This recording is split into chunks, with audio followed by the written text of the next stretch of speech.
Hey everyone, welcome to arts study में Daisy. तो हमारी क्लास 7th की ज्योग्राफी सीरीज़ चल रही है जिसमें हम आज पढ़ेंगे चैप्टर नंबर 5 वाटर को। इसके 3 लेक्चर्स पहले हो चुके हैं।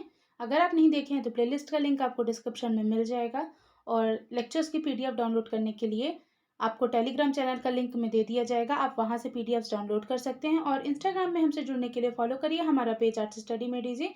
वहाँ पे आपको चैनल से रिलेटेड अपडेट्स के बारे में पता चलेगा। तो चलिए शुरू करते हैं हमारा आज का लेक्चर। आज के लेक्चर में हम पढ़ेंगे सुनामी द अर्थ्स पेंडेमोनियम। इसका मतलब है सुनामी जो हमारी 2004 में दिसंबर में सुनामी आई थी उसके बारे में हम पढ़ने जा रहे हैं। सुनामी क्या होता है?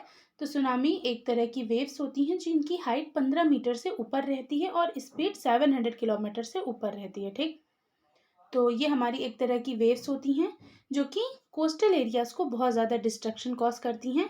इसीलिए इनको हार्बर वेव्स भी कहा जाता है। हार्बर मतलब होता है हमारा कोस्टल एरियाज, बंदरगाह। तो ये सबसे ज़्यादा डिस्ट्रक्शन कोस्टल एरियाज पे ही डालती हैं, इसीलिए इनको हार्बर वेव्स के नाम से भी जाना जाता है। अब ये जो हमारी सुनामी है ये आई थी इंडियन ओशन में 26 दिसंबर 2004 में। अब क्यों आई थी? तो कोई भी सुनामी के आने का कोई ना कोई तो एक वैलिड रीज़न ही होगा।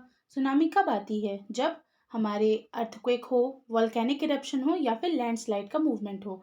तो ये जो इंडियन ओशन में दिसंबर में सुनामी आई थी इसमें क्या हुआ था? तो इसमें अर्थक्वेक आया था जिसका एपिसेंटर हमारा इंडोनेशिया साइड सुमात्रा में था, जो कि अभी हम आपको मैप में दिखाते हैं।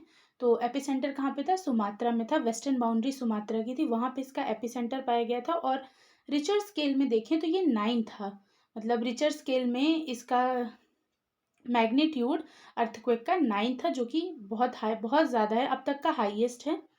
और ये क्यों आया था? अब चलिए इसको रीज़न में देखते हैं कि भाई ऐसा क्यों हुआ था। तो उस टाइम क्या हुआ था, हमारी इंडियन प्लेट और वर्मा प्लेट दोनों, मतलब हमारी इंडियन प्लेट जो कि वर्मा प्लेट के अंदर चली गई थी, मतलब वर्मा प्लेट के अंदर चली गई थी, थोड़ा शिफ्ट हो गई थी, जिसके कारण क्या हुआ था, हमारा जो ओशन फ्लोर था वो 10 से 20 मीटर, मतलब इंडियन ओशन का ओशन फ्लोर 10 से 20 मीटर तक टिल्टेड हो गया था। टिल्टेड मतलब तिरछा हो गया था।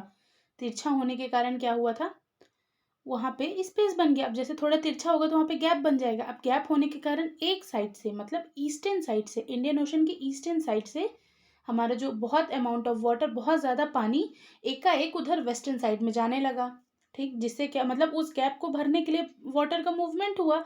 हमारा huge mass of ocean water उस गैप को भरने के लिए ईस्टर्न साइड से वेस्टर्न साइड की ओर जाने लगा, जिस वाटर का डिस्प्लेसमेंट हुआ, जिसके कारण सुनामी आई थी।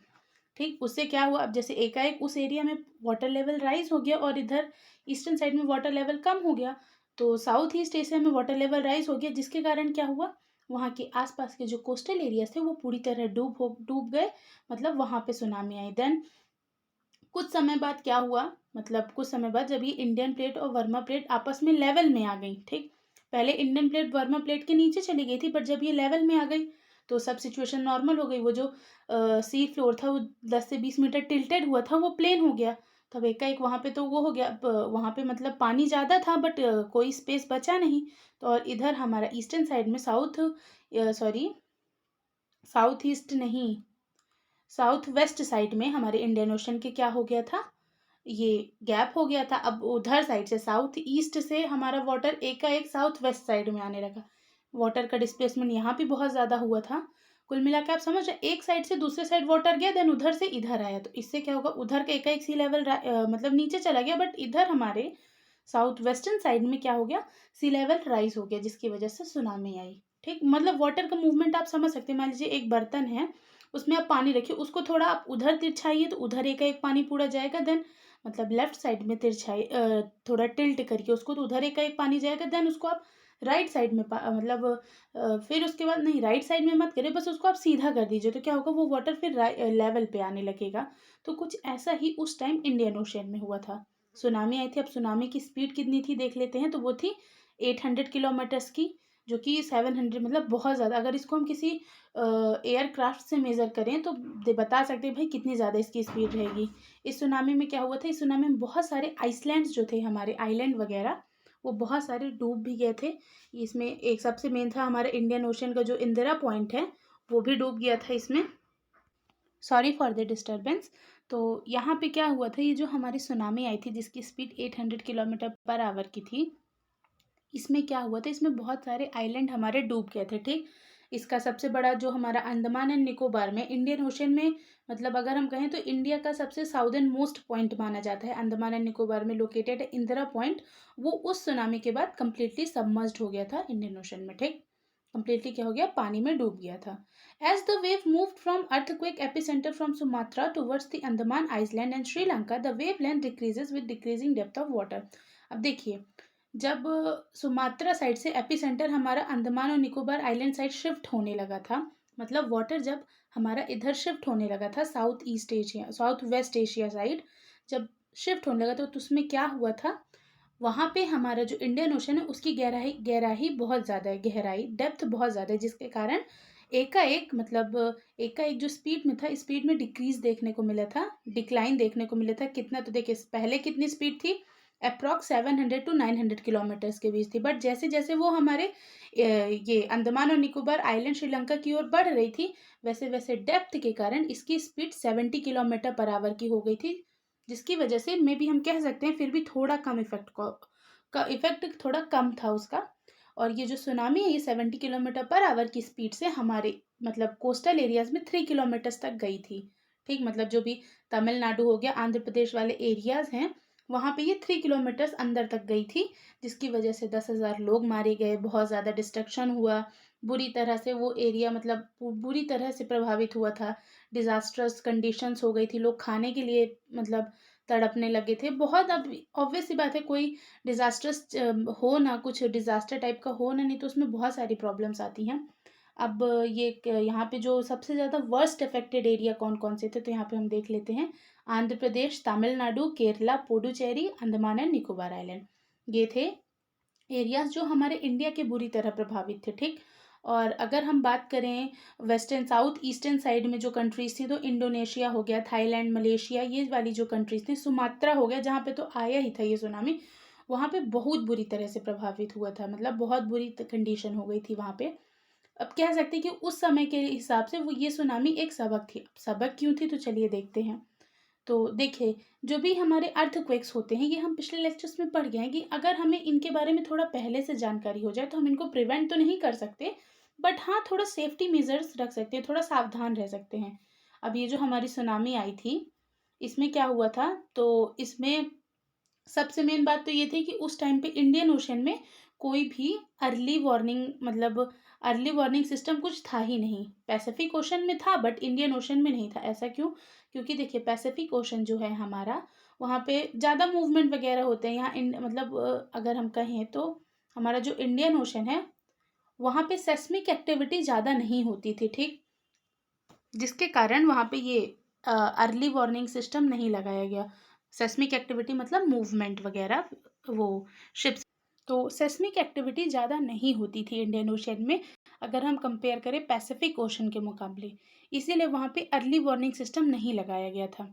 ठीक, destruction caused by tsunami on Tamil Nadu coast. The tsunami that ravaged the South and Southeast Asian coast in December 2004 is the most devastating tsunami in the last several hundred years. तो पिछले 100 साल में ये सबसे ज़्यादा भयानक tsunami थी, जो जो सबसे ज़्यादा भयानक डिस्ट्रक्शन कॉज की थी हमारे तमिलनाडु के कोस्ट में। बाकी साउथ और साउथ ईस्ट एशियन कोस्ट जितने भी थे उनमें बहुत बुरा डिस्ट्रक्शन कॉज किए थे। और जो भी हमारी कंट्रीज़ वगैरह हैं, जैसे कि हम बता चुके हैं, थाईलैंड हो गया, मलेशिया हो गया, देन इधर ये Indonesia, Maldives, Sri Lanka, India, obviously इनमें बहुत ज़्यादा डिस्ट्रक्शन कॉज हुआ था इस सुनामी के बाद। The large damage caused to life and property was primarily a result of lack of monitoring the early warning system and knowledge among the coast dwellers of Indian Ocean. तो इसका सबसे बड़ा main कारण, मतलब ये tsunami के आने का इतना ज़्यादा डिस्ट्रक्शन होने का मेन कारण ये कहा जाता है कि सबसे पहली बात तो lack of monitoring Indian Ocean में, मतलब जब सुनामी आने को हुआ था तो उस टाइम वहाँ पे कोई अर्ली वार्निंग सिस्टम नहीं था, मॉनिटर नहीं किया जाता था, मतलब नेग्लेक्ट किया जाता था। और दूसरा था हमारा जो कोस्टल एरियाज में लोग वगैरह थे, वो भी उन्होंने बहुत इर्रिस्पॉन्सिबल बिहेवियर दिखाया था। ठीक, क्या किए थे वो, तो चलिए अभी हम आगे देखें। तो वो जो कोस्टल ड्वेलर्स थे, जो भी कोस्ट के साइड लोग रहते थे या ड्वेलर्स वगैरह थे, वो सब ने बहुत इर्रिस्पॉन्सिबली बिहेव किया था, जिसकी वजह से इतना ज़्यादा डिस्ट्रक्शन कॉज हुआ था। अब देखते हैं। तो देखिए सबसे पहला, मतलब अगर हम बात करें तो सुनामी आने का सबसे पहला इंडिकेशन क्या होगा, अगर कोई एरिया पे सुनामी आ रही है तो ऑब्वियसली सडनली वहाँ पे वाटर का लेवल क्या होने लगेगा, राइज होने लगेगा। वाटर मूवमेंट बढ़ जाएगा और ये जो वाटर है वो एक जगह से कोस्टल रीजन की ओर बार बार आने लगेगा, ठीक।